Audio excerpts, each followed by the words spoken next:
Okay, everybody. In this video, we're going to talk about finding your voice as an artist and where and how to sell your work. You've been asking for it, so you guys better stick around till the end. I have got so many nuggets in here. I'm Julie Veenstra. I'm a Canadian artist. I'm carried across the world. I have galleries across Canada that carry my work, and I know what I'm talking about. Let's dive deep into your voice as an artist, and let's dive deep into selling. And there's different forms of selling, and selling your art isn't always free. So let's get to it. Okay, you guys, my last video that I put up, I had a title of How I Paint a Painting That Sells. And you guys, it hit. You guys loved watching me paint that painting, but some of you had issue. Some of you wanted me to do more tips on why the painting sells. So the paintings that I paint, the 12 by 12s, I sell through the Square Foot Show. You guys have heard about that. They sell well. They go fast every time. But I want to talk to you now. I thought, oh, these guys, they're really like chasing me here for some tips on how to sell, and I want to give them to you. But I want to talk to you about your voice as well as an artist and finding your niche, finding what sells well for you, the concept of grocery money paintings. There's so much that I want to talk to you about. So I've got my computer here. I've made some notes. So you may see the video. I may be cutting and pasting as I speak, as I formulate a thought. So I'm going to put this all together for you. Let's just get right into it, and we'll talk about selling. Okay. And we'll talk about your voice and what do you need to do to make your art meet the needs of the market and to sell. And there's different ways to sell your art. If you are an artist that loves to do you're working on museum kind of pieces, you're working on expression and philosophy and all of that, you might be a museum artist who works with grants, things like that. There are all kinds of ways to bring your art to the world. However, I'm thinking that most of you just want to paint in your studio and you want to sell your stuff. Do I have that right? I think I have that right. For those of you that want long-term success, you've got to find that balance where your voice meets the niche. There are many artists who are hobby artists who love to paint in their studio and give their art away, or um, they just enjoy doing it for themselves. That is an absolutely valid way to express yourself.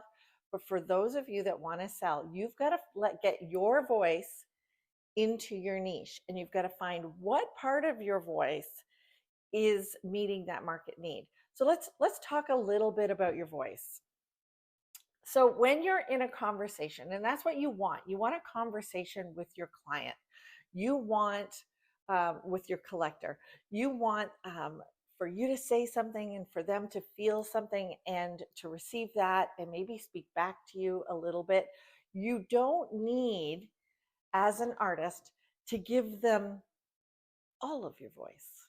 If you're trying to find that little area that meets your needs as an artist and meets the needs of a niche, if you're trying to make a living doing your art, you've got to sell your paintings. You've got to have some money coming in. I call those the grocery money paintings. When you find a style, an imagery, or whatever that relates to your niche, and they're buying them, and that's paying for your groceries and your dentist and all of that, that is a really great thing to keep producing so that you can express yourself, use a different part of your voice on some of your bigger projects or your passion projects. So when you're in a conversation, you don't tell everybody what you're thinking. You'd be in big trouble if you told everybody what you're thinking. If I told my husband everything I was thinking at every minute, he would not be very pleased with me. Some of your friends and family, they might not even agree with you on some of the things that you're thinking.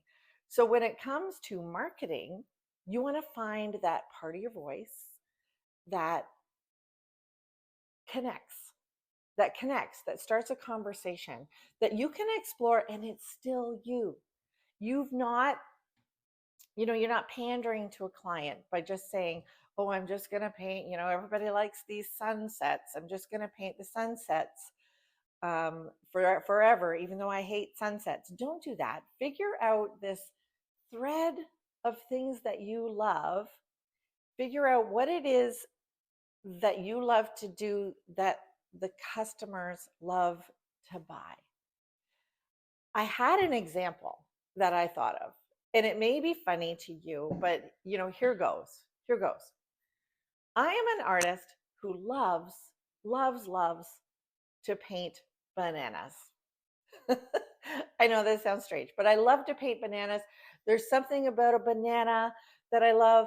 The shape of it, the color, the smell, everything about it relates to me, and I just want to express myself and paint bananas. But I want to make art my living, and I want to pay for my groceries. So I've got to figure out, what is it about painting bananas that I love so much? Is it the shape of the banana? Is it how the light hits the banana? Is it the color of the banana? So let's go with that. Maybe it's the color of the banana. I love yellow. I've just figured out that I love to paint yellow. Some of you, you've got to figure out what it is that you're painting, that you love to paint. Maybe it's light, maybe it's certain shapes, that type of thing. As a banana painter, I love painting yellow. So I'm going to start exploring using more yellows in my practice. So then I'm like, okay, so what can I paint that's yellow? What can I paint that's yellow that I like, that I think the audience will appreciate? And maybe, maybe let's try a canoe. Maybe I'll paint yellow canoes for a bit and see if that's something that my audience responds to. So I'm going to paint a canoe. I'm going to put it up on Instagram. And we really go by praise. Artists, we really go by praise. So if somebody praises you about something, I know that you're like, ooh, that hit. They really liked that. You're going to continue that that activity. You're going to continue that behavior. So say your yellow canoes hit, and you now have something that relates to your audience, that has part of your voice, your love of yellow and your love of a banana. And look, that canoe is banana shaped.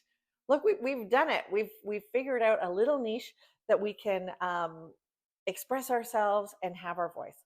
So we're not spewing every aspect, every thought of our voice out. Your voice might actually have you, if you compartmentalize what your thoughts are, you might have many different things that you like to paint. You might like to paint yellow bananas. You might like to paint watercolor portraits. You might like to paint acrylic abstracts, and all of these things you like to do, and you want to throw them all out there and say, well, I like to do it all. I like to do it all. I feel like all of these are my babies, and people should just accept them as they are. I agree. I think you should do them all, but we're talking about selling at this point. So if you put up everything you did in a little show, you would find that people won't know what to do with it. However, if that common thread of, say, yellow was all through all of the paintings that you are expressing and creating, you are creating something that is, stylistically you. And that part of the voice is going to change over the years. Years ago, when I was painting, when I graduated college, I went on to work in a publishing house. I'm a very bad employee, and that'll be a whole nother story. But was a very bad employee. But I went on to have 5 beautiful children, and I work from home. But at that time, there was a lot of watercolors happening. There was a lot of portraiture happening, and that's what I did. And I was purely figurative. I was really attracted to the human form, to children specifically, probably because of the season I was in. And I painted a lot of portraits. Then I moved to Africa, and again, figurative was very much in it, but it turned into acrylics to express the vibrancy of the people that I saw in the market scenes. And it was very dry, dusty land. I had never, ever thought that landscape would be a thing that I did.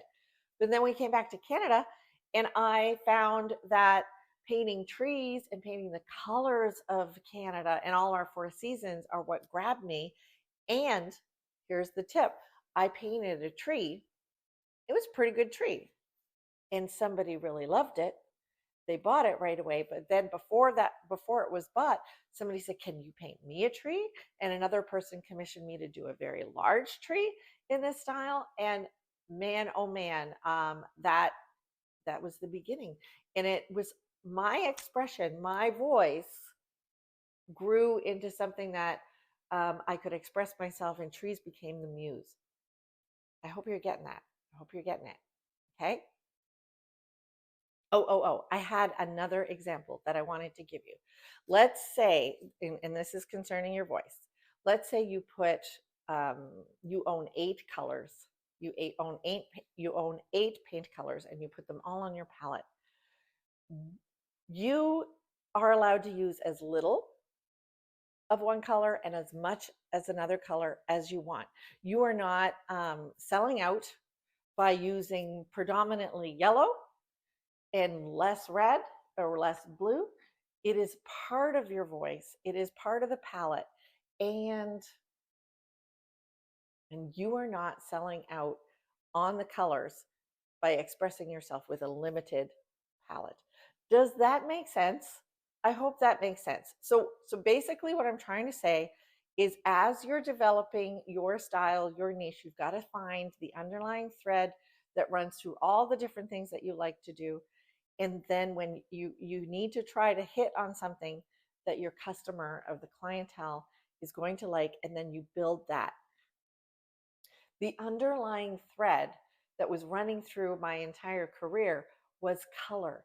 In college, I was told I was using the colors out of the tube too much, and it's really hard for me to not use color. But my underlying thread that was going through all of my works over the years was my use of color, and now it is my signature thing. So I've come into my full niche knowing confidently that I use color boldly. And that's how I've been approaching my abstracts now. So that's what I want you to find, is your underlying thread that works through, even if you have to narrow down your conversation so that you can have, more of a direct conversation over here to sell those pieces to create income for you, so that you can become a full-time artist, sell your work, or even a part-time artist, sell your work and pay your bills. Okay? Holding your voice loosely is also a safe thing to do. It's also a good thing to do. So let's talk about a young choir boy. He can sing. He's got a wonderful voice. He's been singing since he was 6, and he identifies as, let's say, he's the soprano of the choir that he's in, and he just loves it. And then he hits puberty and 12, 13 years old, and his voice changes, and he's got to work with that. It's still him, it's still his voice, but it's changed. Please allow yourself to develop and change. Allow yourself to springboard from something that works into the next and let it morph into something else. I find that you will have your clientele, and we're going to be talking about how to find your clientele. This is the big thing about selling. You've got to know who your clientele is. And many people, the questions that I got in the last video is, what's selling now? What do you see that's selling? And I definitely have opinions on that, and I definitely know what's selling in my niche. And if you are attracted to me and you're attracted to the things that I do, odds are I'm your niche, or I what I do is similar to what you're looking to do, and that the customers that the clients that you want to sell to might be similar clients to me. So my goal for you today is to understand that you've got to figure out where those markets are then. And honestly, marketing your work is not free. There's a lot of stuff you can do free first. So let's start there. You can research. And the first thing that I've always talked about in my business of art quote, my business of art course. So I'm going to put a link here to that course. So that course, I talk about all the things and all my journey and how to build your art business. If you want to join me there, it's great. We have a Facebook group, we mentor, and we talk like this all the time. You can research for free. So I always say to an artist that is burgeoning, that is starting to build, that wants to go full time, spend a season. So usually the summers are when the shows are, and go to as many shows as you can. You have already figured out, you're at the point now where you're using part of your voice, you're understanding that people are responding to certain things. And guys, you've got to practice, and you've got to be good. That's a little side note to going back to your voice. You've got to create, and you've got to be an expert. You've got to work at this and produce a good painting that people are going to want to buy. So let's just get back into researching. So I want you to go to as many shows. So if thinking about renting a truck, going to another province or state or something like that is like over your capacity to begin with, go to every show in your area and figure out which shows you connect with. So if you are an abstract painter, you're not going to go to a realism show where it's all still life. You're not going to go there and apply and expect your customer base to be there. What I'm trying to say, guys, is that your customer base might be different than my customer base. If you are an artist that paints Western and you paint horses, you might want to go to the Royal Winter Fair and set up a booth where those the horse people get to come and walk by you and see your paintings of horses, because that's their love. You're not going to put a painting of a horse again in an abstract art show or a floral watercolor show. You've got to find where your market is. Instagram is free.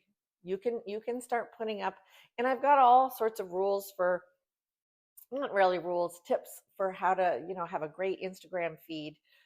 Don't show me your dog, don't show me your lunch, don't show me your kids. If it's a business account, make it business and show us your work. People want to go there, they want to land, they want to see your work. That's a little additional tip. So the first step, research. Back to my notes. Okay, so I'm doing this in spits and spurts. So I'm starting and stopping the video.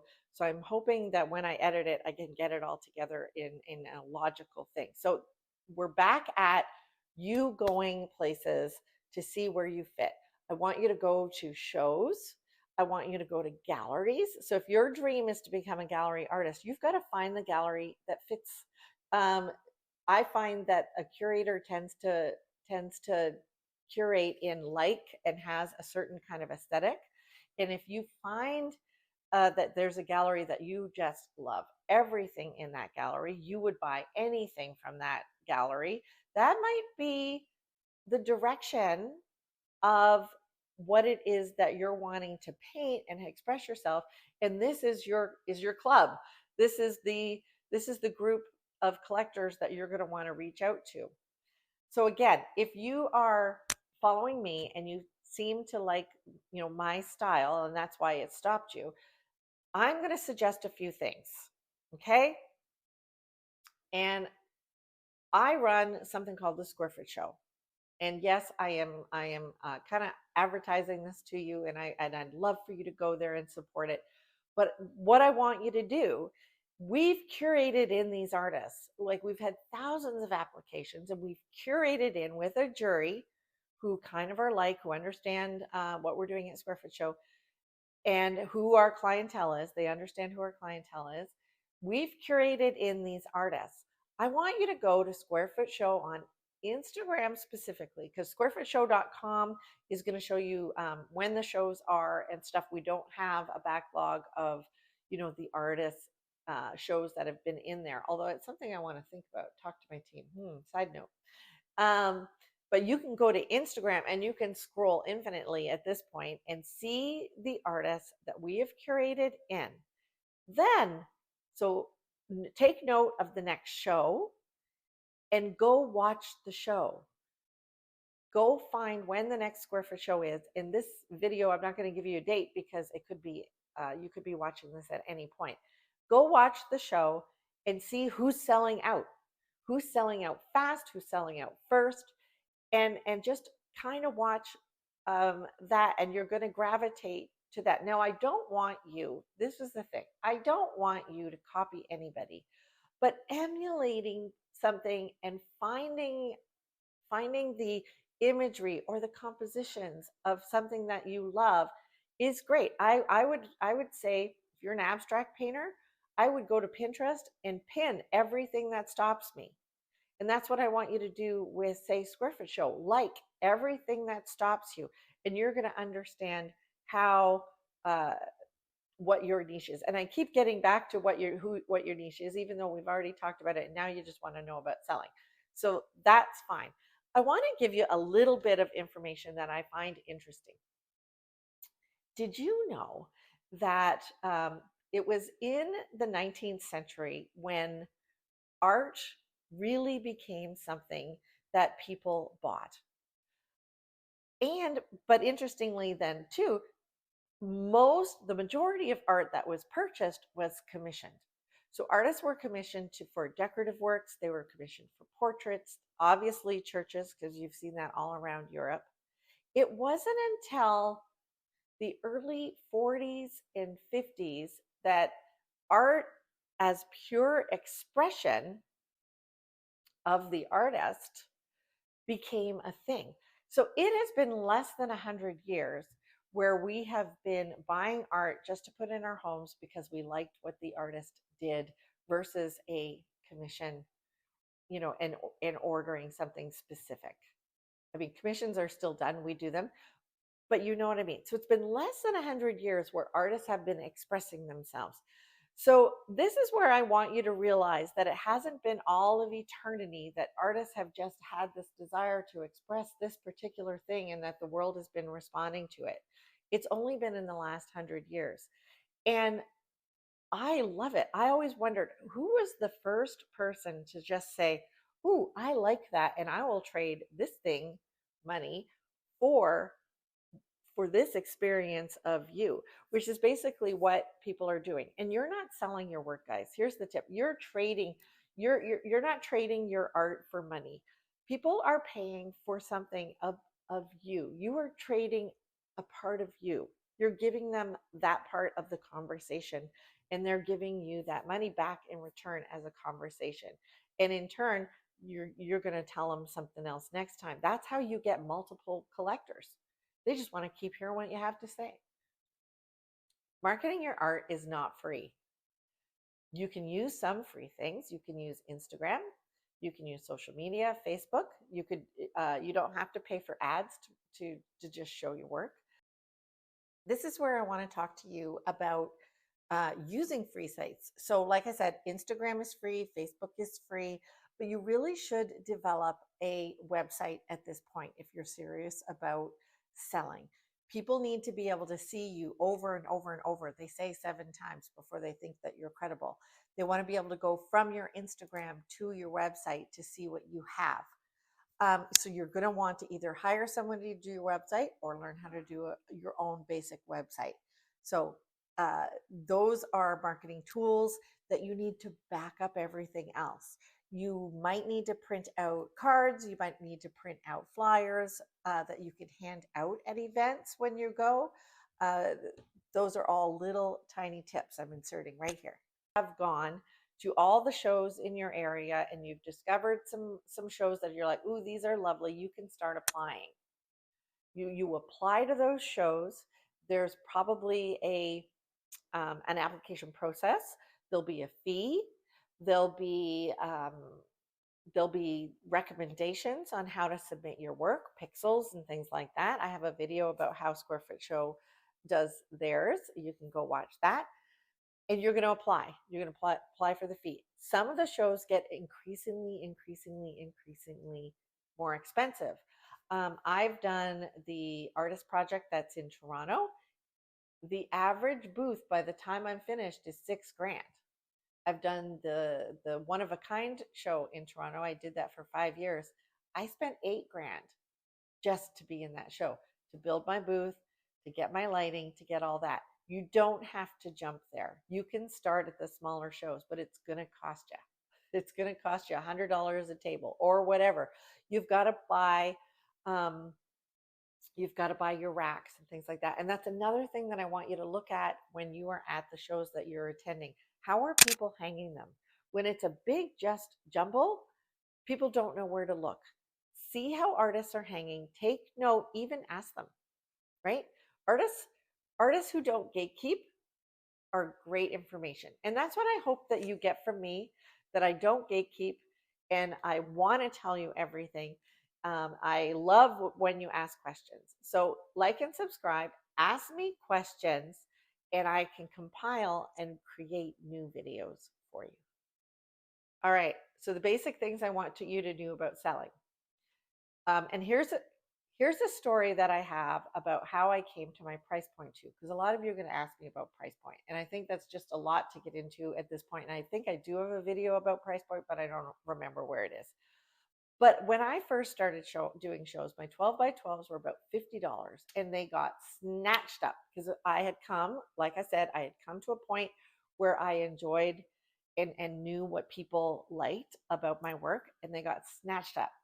So then I'm like, okay, I can't make them for $50 and have these all snatched up. Let me double it to 100. Next show, snatched up. I'm going to put them up to 150, snatched up. Okay, I'm going to put them up to 200, a little slow, starting to slow down a little bit. 250, slowed down. 350, sweet spot. Now I'm at $600 a square foot. And what's nice about that is I know they'll sell, they are consistent, and I don't have to paint $25 a month to make the same amount that I painted when I was selling 50. So that's how I priced it. I tested the market. Tip, don't go down. So don't go up too fast, but don't ever go down. The only time I go down is when I have a sale at Square Foot Show. And you can get my pieces for $350 Canadian at Square Foot Show only, and only when the show is open. So I have a lot of people who've collected me there, and I'm really blessed by that. Okay? I hope you have enjoyed this video. I hope you've learned a few things. If I missed some stuff, because I'm not a videographer, I don't write for a living, I don't do teaching necessarily, like teaching on how to do everything. If I've missed some things, let's get some more comments on that, and I can do another video. Okay? I hope you stayed till the end. I hope you give this a thumbs up. I hope you give me a comment. I hope you share it. I hope you have a great day. See you later.